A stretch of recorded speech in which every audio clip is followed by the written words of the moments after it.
ಅನಂತಕುಮಾರ್ ಹೆಗಡೆಗೆ ರೈತರು ಮುತ್ತಿಗೆ ಹಾಕೋದಕ್ಕೆ ಪ್ರಯತ್ನ ಪಟ್ಟಿದ್ದಾರೆ. ಖಾನಾಪುರ ಪ್ರವಾಸದಲ್ಲಿ ಸಂಸದರು ಇದ್ದಾರೆ. ಉತ್ತರ ಕನ್ನಡ ಲೋಕಸಭಾ ಕ್ಷೇತ್ರ ವ್ಯಾಪ್ತಿಯಲ್ಲಿ ಬರುವಂತಹದ್ದು ಈ ಖಾನಾಪುರ ಕ್ಷೇತ್ರ.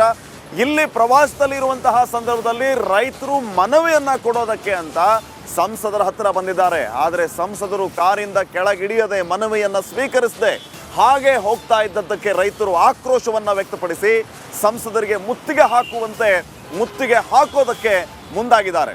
ಇಲ್ಲಿನ ಸಮಸ್ಯೆಯನ್ನ ಬಗೆಹರಿಸಬೇಕು, ಅನೇಕ ಸಮಸ್ಯೆಗಳಿದೆ, ಅದನ್ನ ಪರಿಹರಿಸಬೇಕು ಅಂತ ಹೇಳಿ ಒಂದು ಮನವಿ ಪತ್ರವನ್ನ ಕೊಡೋದಕ್ಕೆ ಅಂತ ರೈತರು ಹೋಗಿರ್ತಾರೆ.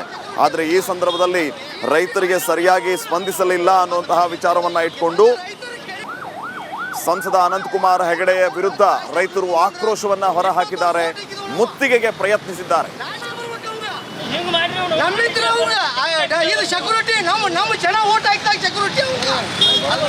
ಬಾರಿಗೆ ನಮ್ಮ ಖಾನಾಪುರದಿಂದ ಒಂದು ಮನವಿ ಕೊಡಾಕತ್ತಾವಂತಂದ್ರು ಸದ್ಯಕ್ಕೆ ಒಂದು MP ಆದಂತ ಬಂದವರು ಇವರು 25 ವರ್ಷ ತಮ್ಮ ಅಧಿಕಾರ ಅವಧಿಯಲ್ಲಿ ಒಂದು 25 ಬಾರಿನೂ ಕೂಡ ಬಂದಿದ್ದು ಇಲ್ಲಿ ನೆನಪು ಕೂಡ ಇಲ್ಲ.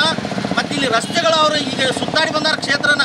ಈಗ ಇನ್ನೇನು ಕೆಲವೇ ದಿನಗಳಲ್ಲಿ MP ಎಲೆಕ್ಷನ್ ಬರುವ ಮುಂಬರದ ಇದರಲ್ಲಿ ಇಲ್ಲಿ ಪೂರ್ತಿ ಈಗ ಕ್ಷೇತ್ರ ಅರಿವಾಗಿ ಇಲ್ಲಿ ಬಂದೈತಂತಂದ್ರೆ ಎಷ್ಟರ ಮಟ್ಟಿಗೆ ಇವರು ಜವಾಬ್ದಾರಿಯುತ ಒಂದು ಪ್ರಜೆಗಳಿಗೆ, ಒಂದು ಮತದಾರರಿಗೆ ಎಷ್ಟರ ಮಟ್ಟಿಗೆ ಒಂದು ಬೆಲೆ ಕೊಡುವಂಥ ಒಂದು ರೈತರಿಗೆ ಇರ್ಬೋದು, ಮತ್ತು ಇನ್ನಿತರ ಸಂಘ ಸಂಸ್ಥೆದವ್ರಿಗೆ ಇರ್ಬೋದು, ಬೆಲೆನೇ ಇಲ್ಲದಂಥ ಪರಿಸ್ಥಿತಿಗಳು ಇಲ್ಲಂದ್ರೆ ನಮ್ಮ ಕ್ಷೇತ್ರದ ಇವ್ರಿಗೆ ಓಟ್ರೆ ಎದಕ್ಕೆ ಬೇಕ್ರಿ ಸ್ವಾಮಿ? ಅಷ್ಟು ನಿಮಗೆ ಮರ್ಯಾದೆ ಇದ್ರೆ, ಅಷ್ಟು ನಿಮಗೆ ಸ್ವಾಭಿಮಾನ ಇದ್ರೆ ನಿಮ್ಮ ಕ್ಷೇತ್ರದಲ್ಲೇ ಕುತ್ಕೊಂಡು ಅಲ್ಲೇ ಮಾಡ್ರಿ. ಇಲ್ಲಿ ನಮ್ಮ ಕ್ಷೇತ್ರ ಯಾಕೆ ಬೇಕಾಗೈತಿ? ಕಿತ್ತೂರು ಹಾಗೂ ಖಾನಾಪುರನ ಈ ಪರಿ ಕಡೆಗಣಿಸ್ತಾ ಇದ್ದಾರೆ, ಮಲ್ತಾಯಿದವ್ರನ್ನೇ ತೋರಿಸ್ತಾ ಇದ್ದಾರೆ. ಇಲ್ಲಿ ರಸ್ತೆಗಳ ಅಭಿವೃದ್ಧಿ ಇರ್ಬೋದು, ತಾಲೂಕಿನ ಕ್ಷೇತ್ರದ ಅಭಿವೃದ್ಧಿ ಇರ್ಬೋದು, ಯಾವುದೂ ಇಲ್ಲ. ಈ ಬಾರಿ ಬರುವ ಇಲೆಕ್ಷನ್ದಲ್ಲಿ ಚುನಾವಣೆಯಲ್ಲಿ ಇದಕ್ಕೆ ತಕ್ಕ ಪಾಠ ಮತದಾರರ ಕಲಿಸ್ತಾರೆ ಅನ್ನೋ ಮಾತನ್ನು ಈ ವೇದಿಕೆ ಮುಖಾಂತರ ಹೇಳ್ತಾ ಇದ್ದೀವಿ.